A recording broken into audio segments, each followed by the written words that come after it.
My name is Nancy Anthony. I'm an Equal Employment Opportunity Specialist as well as the Disability Program Manager for the agency. Hurricane Maria. I was actually on the island 2 days before the hurricane hit. I was there for the funeral of one of my uncles, and I remember seeing on the news about the storm coming and how it was going to be a direct hit. And for some reason, I didn't get a good feeling about it. And I told my dad, "Dad, I think I want to ride this storm out with you and Mom." My dad said, "Oh, don't worry about it. The storms normally hit to the north or to the south. We don't really get direct hits." And based on his historical information, I figured, okay, well, that's kind of true because I've been on the island and they normally don't hit. And it did. That Wednesday, I actually was able to speak to my dad at 6 o'clock in the morning, and the storm was starting to hit, and he told me, I've never seen a palm tree touch the ground. That's how strong the winds were. And I said, well, Dad, you and Mom stay in a safe part of the house. Don't go out because sometimes the debris is the worst thing you can, and they're elderly. I didn't want them to get hurt. And that was at 6 o'clock in the morning. After that, it was silence. My parents lived there. I have my brother, aunts, uncles, lots of family on the island. That week of silence, the only thing that I can say that I can compare it with is when I was deployed in Iraq. I wanted to take the first airplane to Puerto Rico and I was not able to.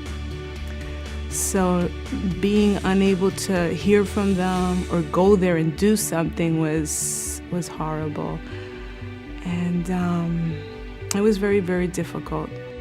The one thing that helped me get through that was everyone from the director, the EO director, Janice Samuel, my supervisor, Dr. Lowe, to my coworkers, and giving me the flexibility to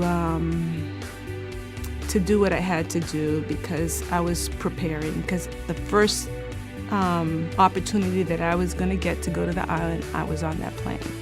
A week had passed, and finally I got a phone call from my brother. And that's when I knew that my parents were okay. But still, not hearing my parents' voice, it was still nerve-wracking. A week and a half after, I made it to Puerto Rico, and I was trying to get my parents out. But my parents don't want to leave. It's like that's their home, and so I just made sure that they had water. My parents live in a town called Dorado. It's about 30 minutes west of San Juan. And when I got there, I had never seen what I saw when I hit the ground.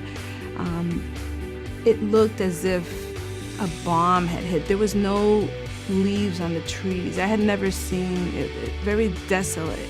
I had never seen anything like that. The lines were long.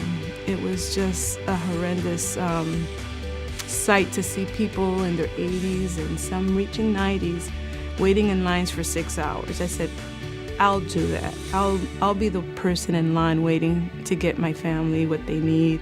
And then it became a neighborhood thing. I was getting things for the neighbors, people that I grew up with since I was a child, and helping them out and making sure they had what they needed. After I came back, I started working on how to get them a generator, my brother as well. And I was able to get them 2 generators. And it took about 3 weeks, and that was another nerve-wracking, trying to make sure that they got there and they got the generators. When I found out that DLA was there, I felt just so proud. I said, wow, I work for that agency, and they're on the island and they're helping people. That really made me feel good, and that's really, when it hit, that's about people and culture. It really hit home for me then, knowing that I'm part of the agency and the help they're doing for my people. It was priceless, and it not only touched me, but it touched my parents. When I told my parents and my brother, oh, this is from work. These are the people from work that are sending their help, or relatives, and they're sending, this help for you. They were just so humbled, so grateful. And I'll never forget that. That's something that